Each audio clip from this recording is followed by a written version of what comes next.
নমস্কার, এস বাংলা ডিজিটালে আপনাদের সকলকে স্বাগত। আজকে একটা প্রশ্নের ঝুড়ি ছুড়ে দিতে চাই ভারতীয় যে সকল সংস্থাগুলি রয়েছে, যারা মানুষের আইডেন্টিটি, কোন মানুষ ভারতীয়, কোন মানুষ কোন দেশে, সেই আইডেন্টিটিগুলো চেক করে, যারা দায়িত্বে রয়েছে যে কোন দেশ থেকে এই দেশে ভিসা নিয়ে মানুষ আসছে, তারা গেল কি না গেল, যারা দায়িত্বে রয়েছে আধার কার্ডের, যারা দায়িত্বে রয়েছে ভোটার কার্ডের, যারা দায়িত্বে রয়েছে রেশন কার্ডের। কেন, তার কারণটা আপনাদের বলছি। আমার হাতে দেখুন, আমি অনেকগুলো কার্ড একসাথে নিয়ে রয়েছি।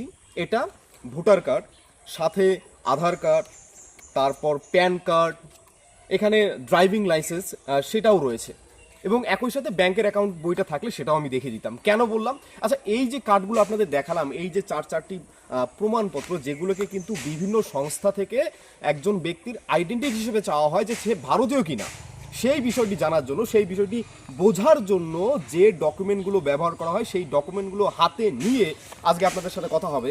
একেবারেই লুকিয়ে ছুপিয়ে নয়, চোখে চোখ রেখে কথা হবে, চোখে চোখ রেখে প্রশ্ন হবে।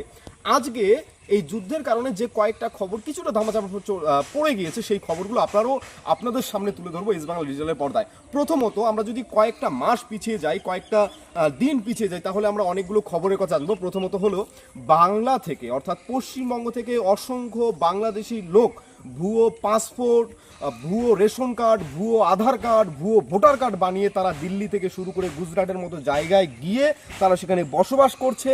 সেখানে সাধারণ ভারতীয়দের কাজ খেয়ে, সোজা বাংলা কথা যদি আমরা বলতে যাই, যে কাজটা, যে চাকরিটা সাধারণ ভারতীয়র পাওয়া উচিত ছিল, সেই চাকরিটা দখল করে বসেছিল অনুপ্রবেশকারী। শুধু তাই নয়, এবার শুধু বাংলার কথা কিন্তু উঠে আসছেনি।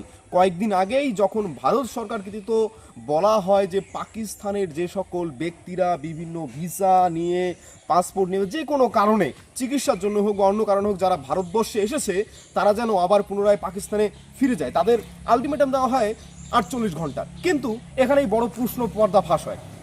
এখান থেকে জানা যায় হাজারো হাজারো পাকিস্তানি ব্যক্তি ভারতবর্ষে রয়েছে, বিগত অনেক বছর থেকে তারা এখানে রয়েছে, বিগত অনেক বছর ধরে তারা এখানে সংসার করছে, অনেকের বাচ্চা কাচ্চা বড় হয়ে গেছে, এবং অনেকের এইরকমও খোঁজ পাওয়া গিয়েছে যাদের 4টা-5টা করে বাচ্চা ভারতবর্ষে রয়েছে।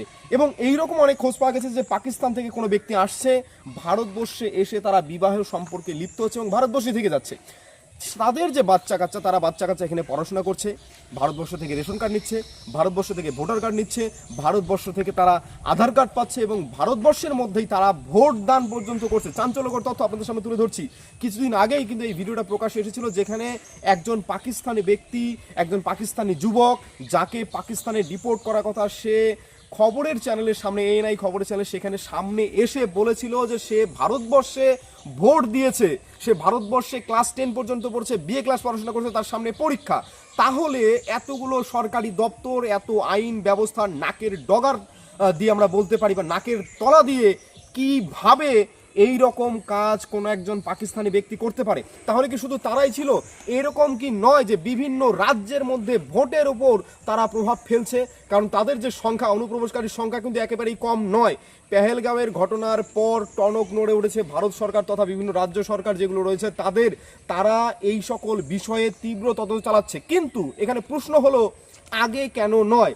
তাহলে আমরা বাংলার মধ্যে এমনও মহিলার খোঁজ পেয়েছি, যিনি 10-20 বছর আগে থেকে ভারতবর্ষে এসেছেন এবং তখন থেকেই ভারতবর্ষ রয়ে গেছেন, তার এখানে সংসার রয়েছে, তার পরিবার রয়েছে, এবং তার সাথে অনেক মাকে আমরা দেখেছি যাদের সন্তান ভারতবর্ষে জন্মগ্রহণ করছে এবং পাকিস্তান তাদের অ্যাকসেপ্ট করছে না, কারণ তারা পাকিস্তানে জন্মগ্রহণ করেনি। এই ধরনের অনেক পাকিস্তানি ব্যক্তি, অনেক বাংলাদেশি ব্যক্তি ভারতবর্ষে ঢুকে বসে আছে।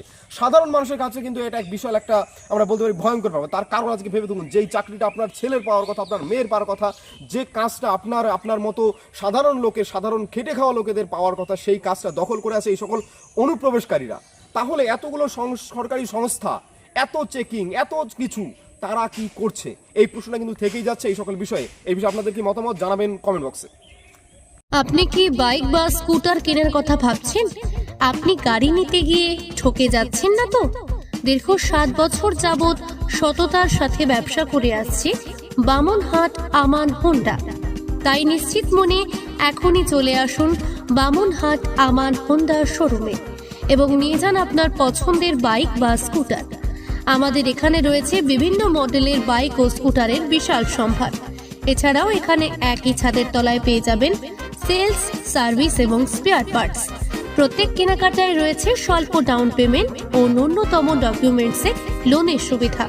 এছাড়াও রয়েছে সুদক্ষ কারিগর দ্বারা স্বল্প সময়ে গাড়ি সার্ভিসিং এর সুবিধা। তাই আর দেরি না করে এখনই যোগাযোগ করুন বামনহাট আমান হোন্ডা শোরুমে। স্থান বামনহাট SBI ATM এর পাশে। যোগাযোগের নম্বর 9002805414।